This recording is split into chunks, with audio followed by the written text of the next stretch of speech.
Sveiki visi mano klausytojai. Šiais metais ir vėl tęsiu skaitymų ciklą Poezijoje gyvenimas mūsų. Ir šiemet skaitysiu lietuviškus eilėraščius. Ir simboliškai pasirinkau jaunos autorės kūrybą, kuri yra Lietuvos rašytojų sąjungos leidyklos skelbtame pirmosios poezijos knygos konkurse laimėjusi pirmąją vietą. Tai Dovilė Bagdonaitė. Gelbėtoja. Rožė vazonėlyje prekybos centre paprasčiausiai atrodanti pavytusi su akcija. Tarp menkai vešančių džiunglių, kondicionierių nusausintos takuose. Bandelė su vyšniom, salotos ir snikersas, kągi man rinktis? Mažasis princas ar Karlsonas? Nusiperku viską. Laistėsiu, rūpinsiuos, sužydės, subujos, veik motina Teresė mažutėlių globėja jaučios. Po kelių dienų teko išmest. Vilnius, antroji Jeruzalė. Anksti rytais, kai dar tušti troleibusai, lankausi baseine, pradedu dieną chloruotų krikštų. Tuo pačiu laiku ten ateina bobutė. Jei metų tiek, jog rodos turėjo būti pažinus Joną, kol tas dar buvo su galva. Gal ji, sena Salomėja, užmušinėjanti laiką pritūpimais, kol jai pagaliau atleis. Įsivaizduoju, kaip atrodytų scena Biblijos motyvais. Sumokėkit scenografai už idėją, pakeitus Jordano upę baseinu, kontemporariai, o vaikų ir jaunimo baseine, o šventas Jordano baseine, palaimink mane. Horizontas. Ilgėtis tavęs kaip horizonto, kurio niekada nepasieksiu, bet horizontui tai nei motais. Jis horizontas ir tiek. Demarkacinės linijos skiria mus valstybės ir tos liečiasi jomis. O ką mes? Nieko. Apatiškos gėlės. Gėlės iš Štuthofo koncentracijos stovyklos lauko yra tokios pat, kaip ir visos likusios pasaulio gėlės. Gėlės iš Aušvico koncentracijos stovyklos lauko yra tokios pat, kaip ir visos likusios pasaulio gėlės. Gėlės iš visų koncentracijos stovyklų laukų yra tokios pat, kaip ir visos likusios pasaulio gėlės. Pasirodo, jos turi įžūlumo augti net ir tokiose vietose, nekreipti į nieką dėmesio. Kaip reikia kariauti? Smaigstau savo taikos vėliavėles, šaudau granatų vaisiais, nuleidžiu kraują ištryškusį smeigiant, užšaldau ir gaminu ledus, pardavinėju, pigiai. Reikia pralinksminti kitus šią karštą vasaros dieną. Politiškai labai nekorektiškas eilėraštis. Neskaitykit. Mane užkniso poezija, skambanti kaip krištolas, čiurlenant kalnų upeliui, labai rimto poeto kalba. Mane užkniso poezija, deklaratyviai maištinga, kai manoma, jog žodis šūdas kažką šokiruoja. Labai rimto poeto kalba. Dar žodis Dievas, tik pavartoku, sužmogink. Pavyzdžiui, Dievas lošia begerdamas viskį. Ir iškart atsiranda gylis. Labai rimto poeto kalba. O taip, skaitykit poetai rimtais veidais, labai rimtą poeziją, gerdami vyną kulisuose ir beskaitydami permanykit labai rimtą šio pasaulio prasmę. Aš labai atsiprašau, atleiskit, aš pati grafomanė, neturiu teisės, tiesiog kartais išsprūsta. Mes visi iš to pačio megalomanijos molio drėbti. Nekaltas įprotis. Mėgstu skolinti knygas dėl vienos slaptos priežasties. Jų lapai sugeria žmonių, kurie jas skaito kambarių kvapus. Ypač tam tinka plonas senų knygų popierius. Taip aš renku išskirtinę kolekciją ir žinau truputį daugiau negu tie žmonės nutuokia, jog žinau apie juos. Knygas skolinu tik tiems, kuriuos myliu. Balzakas rašė, jo polinkis kolekcionuoti rodo polinkį į psichinės ligas. Radzevičiūtė nutartų, jog mano sumanymo grožis svarbiau nei moralė. Avesome. Panelė su džemperiu, ant kurio dideliam baltom raidėm užrašyta Avesome. Per paskaitą kalba neužsikirsdama. Apie savo meninius tyrinėjimus bei konceptus ji išties puikiai, o kad man taip Avesome ant krūtinės. Deja, manoji neišaugo iki tokių apimčių. Frazė pakeitusi mano gyvenimą. Postmodernizmas leidžia vogti idėjas. Vokit, jei tik tai patinka, patarė dėstytoja. O aš taip stengiausi visą laiką laikyti 7 Dievo įsakymo ir nežinojau, kad jis jau atšauktas. Tu nežinojai, naivi mergaitė, tai, ką tu skaitai visą studijų laiką, postmodernizmas juk ir Dievą atšaukė. Ir aš tyliai džiaugiuosi, nes man tikrai patinka progresas, nepakenčiu klasicizmo bei švietimo idėjų. Pagaliau išsilaisvinau ir jau sugalvojau, ką veiksiu. Einu lydyt aukso veršio. Galiu prisiekti bet ką, pridėjus ranką ant Biblijos. Ji man tas pats, kas paprasčiausia enciklopedija. To senesnio leidimo. Mišraininė savirefleksija. Apsimetinėjau dedalu. Braižo labirintą kreida ant betoninio grindinio. Meduolinė trobelė pačiame jo centre, o takuose arbūzų sėklos. Siemkių lūkštai, mumifikavę drugių sparnai, labiau nei teisėjas ir Ariadnė, man mylesni Jonukas su gritute. Ateikit, ateikit, pasakė bocmanas, kai mums buvo 12 metų. Jis gerai buriavo jachtą, mėgo moteris, pasakojo juokingas istorijas ir mirė nuo vėžio. Ateikit, ateikit, pasakiau aš balso Minotauro, į mano trobelę, iškepsim raguolį iš guolio. Žmonės su jūs ir kartos, reikia bendrauti, o ne tik stebėti žalius taškučius elektroniniai sienai, nes nežinai, kada ir kur ir kaip šiam labirinte oflį neišeisim. Aš irgi palaikinsiu, bet su niekuo nesusitiksiu.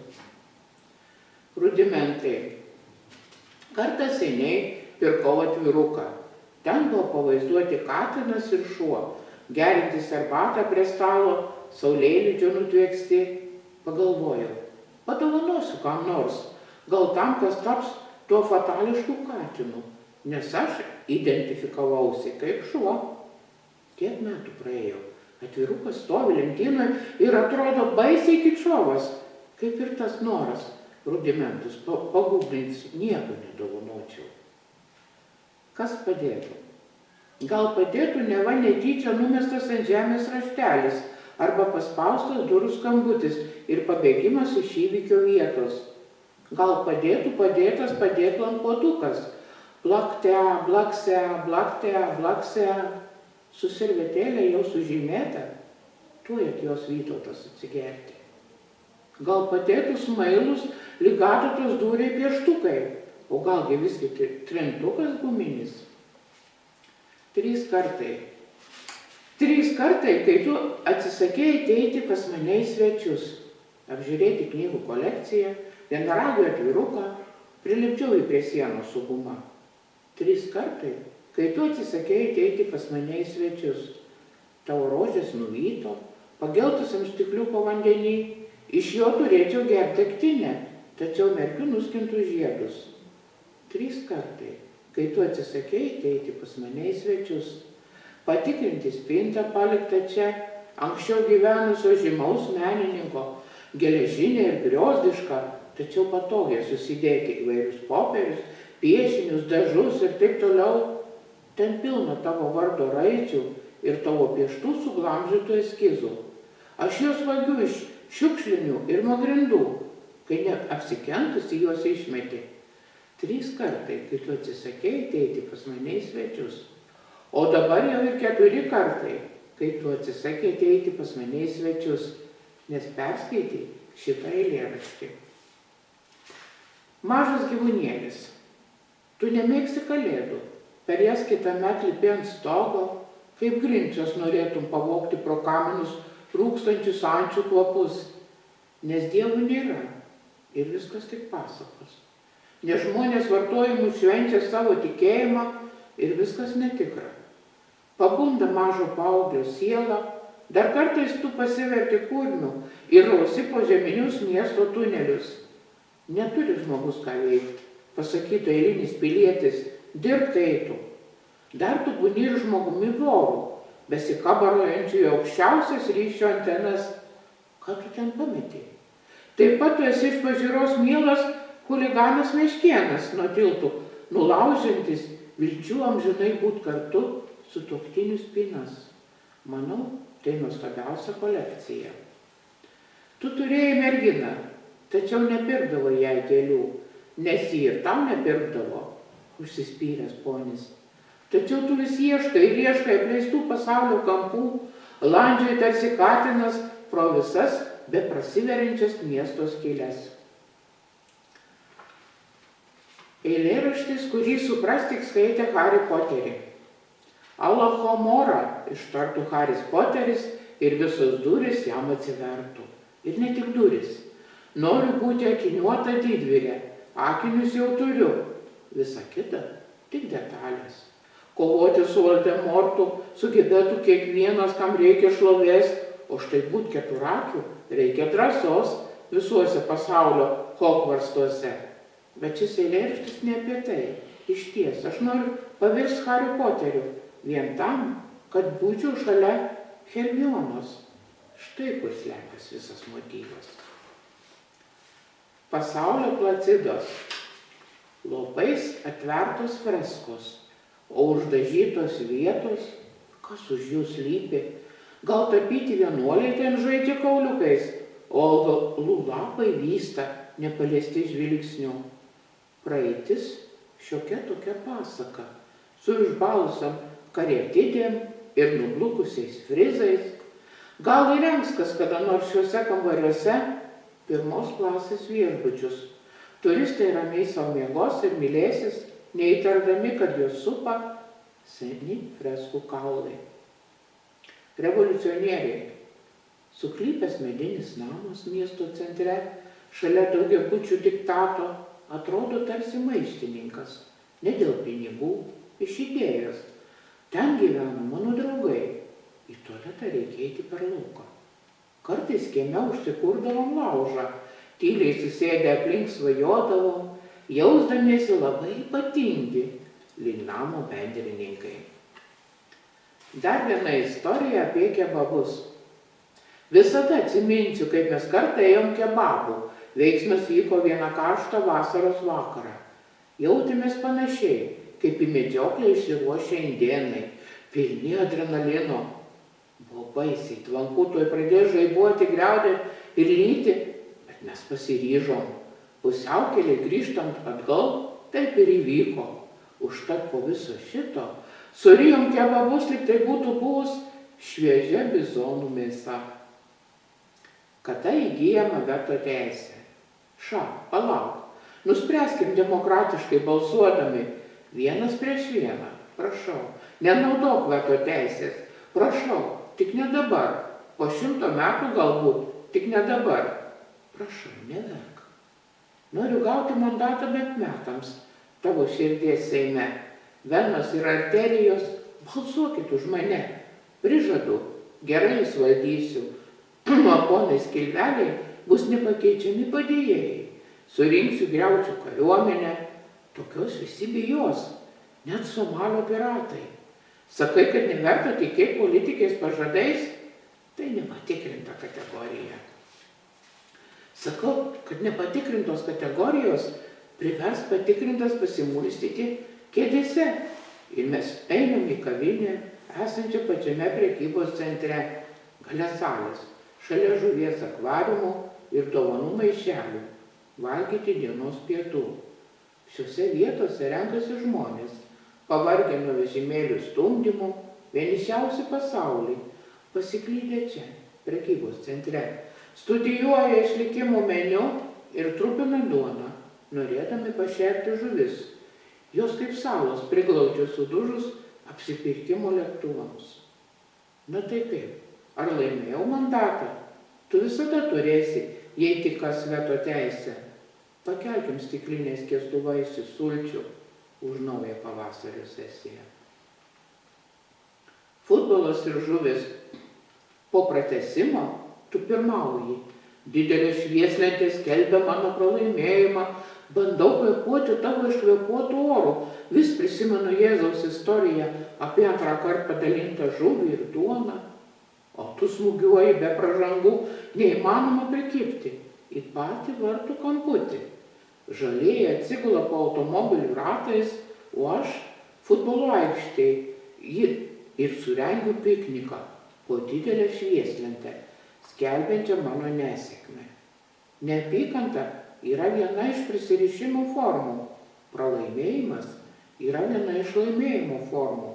Banalybė yra esama buvusio originalaus įžvalgumo forma. Tačiau šis eilėraštis, žinoma, ne apie tai. Sopa. Skylėta gatvės plytelė kliudė prostitutės bato kulniuką. Miestui reikalingas dantistas plombom sudėti. Rakinėjau pienės iš tarpų, virstu dantų krapštuku. Supinsiu vainiką. Juo pagerbsiu statulą baltai sutuškuotais pečiais. Gili upė. Netikiu elgetomis su šunimis, per gerai išmanau rinkodarą. Įsigijau šunį. Išėjau į gatves, jos per sterilios. Per daug spoksančių poliruotų paviršių, kai prašau sušelpti dar vieną savo dieną. Raidė blakstiena akies voku ir šuo žiūri gailiomis akimis, bet jau į kitą gatvės krantą. Sutrešęs namas. Visą vakarą žiūrėjau į jį. 4 kartus pasitaisiai nuslydusi man iš dešinės šleikutę. Kairioji buvo 2 kartus persisukus. 3 kartą pamačiau apgamą ant tos pačios pusės peties. Visą vakarą tiesiai susikirtimo kampą su plokštuma. Termitai tyliai graužia medžio vidų. Man atrodo, mums reikia nueiti į parduotuvę kefyro, nesiremti to medinio namo sieną, įlūšį, įgriūsį, įpulsi, bijau, įvergiškai į zaurą. Termitai pastatė įspūdingą būstą, tysti tasą, teštų ten. Be pavadinimų. Lyja kaip iš kibiro. Be bliuko Narnijos spintos skersinio skersgatvio išpaužo laidėlių raudonų durelių. Kodėl Sigutė tiek kartų įspėta žengė per slenkstį žarijų? Kodėl gyvuliai mylėjo ją tokią kvailą? Remontas. Statybininkas vesdamas laidus išdaužė angelams veidus. Jų galvos ant grindų mėtos tinko dulkėmis virtusios. Net ir angelai nieko pavirsta nugalėti statybininkų. Haiku apie dulkę. Jei būti dulkė, tai tokia, iš kurios voras numesga voratinklį, musėms gaudyti. Jei būti dulkė, tai tokia, iš kurios voras numesga voratinklį, musėms gaudyti. Sniego pasaka. Gyvenu amžino įšalo žemėje. Upės iš skysto azoto nusidegino visas karpas. Pramuši ledą, nerasi sidabro, o skeveldros pavirs veidrodžio šukėm. Ir viena jų įkritus į akį išmoksi piešti sniegu ant stiklo, medžio šakų ar kalėjimo grotų. Kalėdų dvasia. Ką dabar galvoji, ką dabar veiki, kur dabar esi? Lyg spragtukas per kauklės skliautą dantimis kalena. Jei paklaustum, kalėdiškai įsirengiau kambarį, pakabinau girliandos iš surinktų prie santuokų rūmų blizgių konfeti širdelių, pastačiau eglutę iš angelėlių, kinų nykštukų gamintų. Ką dabar veiki, ką dabar galvoji, kur dabar esi?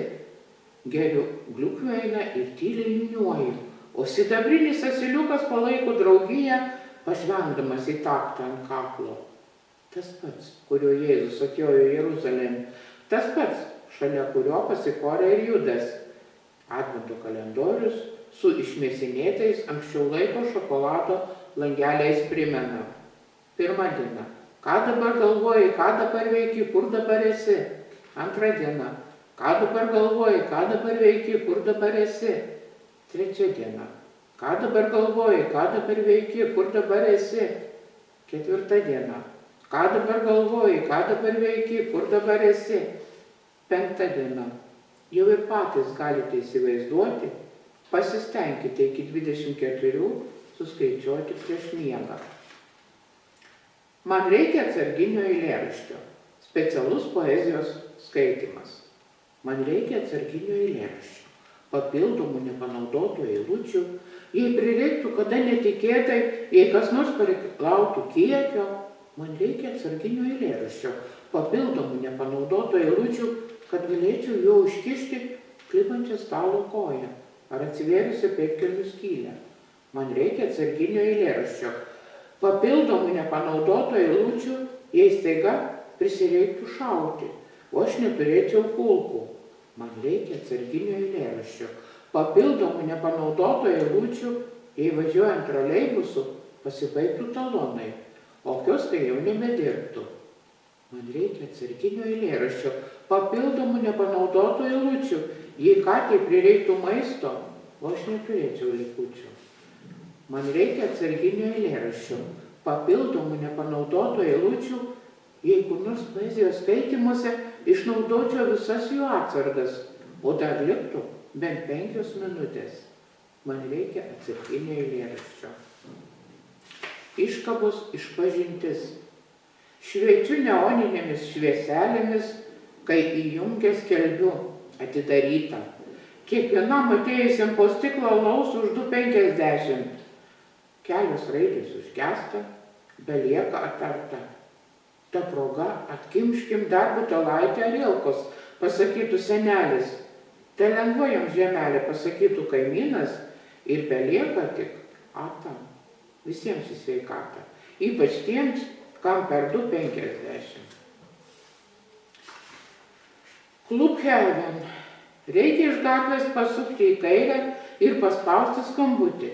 Ten tave pasitinka lipnius grindys, tėvų amžiaus barmenas durininkas. Per anksti atėjai, sako jis man, žmonės čia renkas tik po vidurnakčio ir nesilaiko tvarkaraščio. Šalia šokanti mergina švelniai priliečia petį. Jos nepalyginsi su kitais, kurie trypia, tarsi norėtų išarti vagas aplinkinių kūnuose. Atsistoju prie pat scenos, kad negirdėčiau tikslinčio laikrodžio, kas valandą iššokančios gegutės pranešti, jog planeta sušilo dar 2 laipsniais. Mano akies dioptrija nukrito iki -5. Pažiūrės stiklo lyg raganos kaulelį, sumalsim jų savo kojom, kaip vindariai vynuogės. Girdėjau, čia turi dangiškusios manos, žinau, ji netikra, iš šitų kaulelių gaminta. Pėdos prie grindų prilimpa, laikrodis vis dar tiksi, iššoka gegutės, skardžiai nusijuokia. Barzdotas senis hipis pargabeno mane namo ant dviračio bagažinės. Ar jums pakeliui, paklausiau? Koks skirtumas, kur važiuoti, atsakė man jis. Istorija kaip iš filmų. Sprunkam iš čia. Prabangu pasakyti vakarėlio metu, skambant kokiems nors Bitlams ar kokiais Mrs. Robinson, nors kas dabar jų klauso.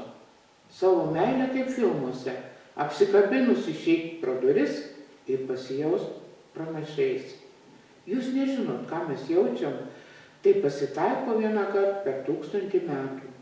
Ir dabar šio vakarėlio viena dalyvė stovi su plastikiniu puodeliu rankoje, kaip tik tą akimirką mato jūsų sulipusias nugaras ir baisiai pavydi.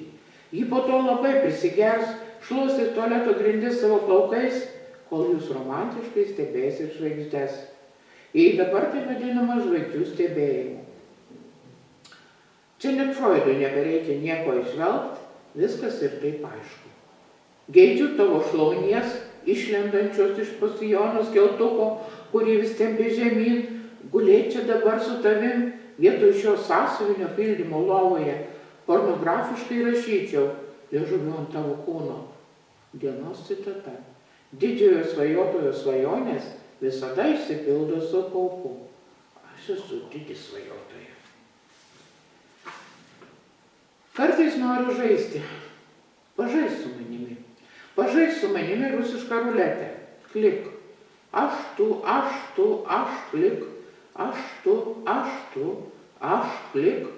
Aš tu, klik. Aš tu, klik. Aš tu, pokšt. Truputis kepsukų padažo, prabraškiu uogienės, kad būtų įtikinamiau, tu nekvėpuoji. 1 minutę, 2 minutę, 3 minutę. Nežinojau, kad tu toks talentingas. Sveikinu. Aplodismentai. Gal jau baigiam. Einam valgyt, bulvių iškepiau. Pasidažysimės į tavo kraują, bus skanu. Ei, pabus prašau. Dulkių siurbliai išgelbės pasaulį.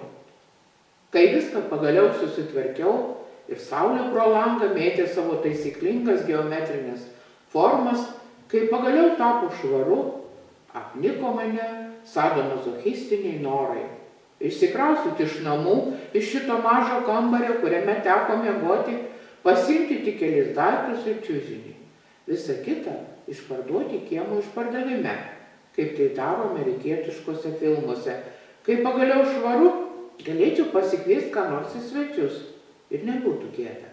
Besitvarkydama radau nuotrauką. Tada, kai ji buvo daryta, man turėjo būti gėda, bet nebuvo. Užtat vietoj gėdos buvai tu. Išpylei kavą ir liko dėmė, tai dėmę saugojau kaip savo akį. Žinau, tai padarei tyčia. Tai buvo tavo grafiti mano kambaryje. Kol viskas pagaliau tapo švaru. Kol viskas pagaliau tapo švaru. Kol viskas pagaliau tapo švaru. Žiemos pirmadieniai. Tai atsitiko šaltą žiemos vakarą. Šaligatviu eketėse žybsėjo pridusę auksinių žuvelių akis. Ir iš kurių ten tiek prisiveisė. Išgelbėk mane. Išpildysiu 3 tavo norus. Žuvelė paksnoja į ledą. Paskutinė viltis dar rusena jo žiaunose. Senovėje žmonės tikėjo, kad visi gyviai turi ugnies dalelių ir kartais įsiliepsnoja. Todėl negalima gerti daug alkoholio, nes tai skystis turintis daug ugnies, jis kaupiasi alkoholikuose ir jie dažnai užsidega su visais savo namais. Ak, melagė, vargšė žuvelė, žinau, jog nieko tu neišpildysi. Aš esu postmodernus žmogus, aš pasakomis netikiu, nebetikiu ir pasauliu, nebent horoskopais. Internete visada skaitau naujienas apie tuos, kurie, kaip teigiama, turėjo blogesnį pirmadienį už mane. Ir taip kas savaitę. Kokie paguodžiantys straipsniai. Gal perskaityti juos auksiniams žuvelėms, gal suteiks jiems ramybę. Toks bus jų paskutinis patepimas. Sako, uždūstant akimirką, jaučiamas malonumas. Įdomu, kas patikrino. Sykį viena mergina bandė uždusinti vaikiną dėdydžių krūtinę. Vaikinas išsilaisvino, galbūt jis ir papasakojo apie šį fiziologinį potyrį. Šiandien nebeskaitysiu straipsnių. Pakanka galvoti apie auksinės žuveles. Joms šis pirmadienis tikrai praėjo blogiau nei man. Joms jis buvo paskutinis pirmadienis. Belaukiant undinių. Tikiu horoskopais, kai žada sėkmingą ateitį. Jei dienos horoskopas maištauja ir daro priešingai, perjungiu svetainę ir ieškau kitą, kuris atitiktų mano standartus. Juk taip svarbu tikėti, todėl tai stengiuosi daryti intensyviai. Nikas kavęs tiki Dievu ir undinėmis, o aš keletą netgi pažįstu. Mokyklose tyčiodavosi iš jų vardų. Taigi kartą undinės viena po kitos nusprendė išplaukti, prisikrovė iki kišenes akmenų. Nė viena taip ir negrįžo, nors horoskopo vis žada, žuvis bent jau nesipravardžiuoja, nes nelabai ir gali. Viskas bus gerai, pasakė vienas didžiagalvis reklaminėme stende. Ir aš patikėjau, juk taip svarbu tikėti. Kiaušinienės receptas. Kartais nusprendžiu, jog geriau miegas nei parašytas eilėraštis, kai prisimenu tave. Juokingas noras apima iškepti mums kiaušinienę, atsikėlus anksčiau. Kartais nusprendžiu, jog miegas geriau nei parašytas eilėraštis, tik tiek ir temoku su tavo dovanotais naktiniais. ką tik iš lovos išlipus basa, kepu įmušu vieną antrą terkšt. Įsivaizduoju, kad tai įvarčiai. Svarbiausių rungtynių metu bam, svin, tušt, su trupučiu druskos lašinių ir laiškinių svogūnų. Garsai kaip klasikiniai simfonijoje. Joje nepanaudoti, padėti į atsargą geresniems laikams. Eilėraščiai man nutinka netikėtai. Kai stoviu prie kriauklės naktį ir žiūriu į veidrodį, be tavo dovanotų naktinių, be nieko. Geriau jau eisiu miegoti. Naktinsis bilda. Kasnakt virstu vaiduoklių Kasparu, atplevenu stebėti, kaip tu miegi. Kaip giliai vos pražiota burna kvėpuoji ir seilė nutysta nuo saldaus mirties prisilietimo. Mažas ežerėlis. Man tai būna netgi miela. Sudarinėju žemėlapį tavo antklodės kalnagūbrių, ten esančių slėnio aukštumų, visokio plauko uolienų ir voragyvių išklotinę. Tai judančios gyvos Alpės. Jos atima kvapą labiau nei tos matytos atvirukos ir kompiuterių desktopuose. Kol stebiu, tu pavirsti milžinkapiu. Kiekvieną naktį vis iš naujo statau čia miego pilis, kad kas rytą matyčiau, kai tu tvarkingai, gelbsint žadėtuvo petardoms, jas griauni. Mėlynojo banginio širdis. Radioaktyvios atominės atliekos spindi užkastos giliai po žeme. Mėlynojo banginio širdis pumpuoja kraują ramiojo vandenyno dugne. Atominės atliekos nepasieks jos arterijų. Mėlynojo banginio širdis, mėlynojo banginio širdis, 1001 naktis. Ačiū, mėly mano klausytojai, iki kitų susitikimų.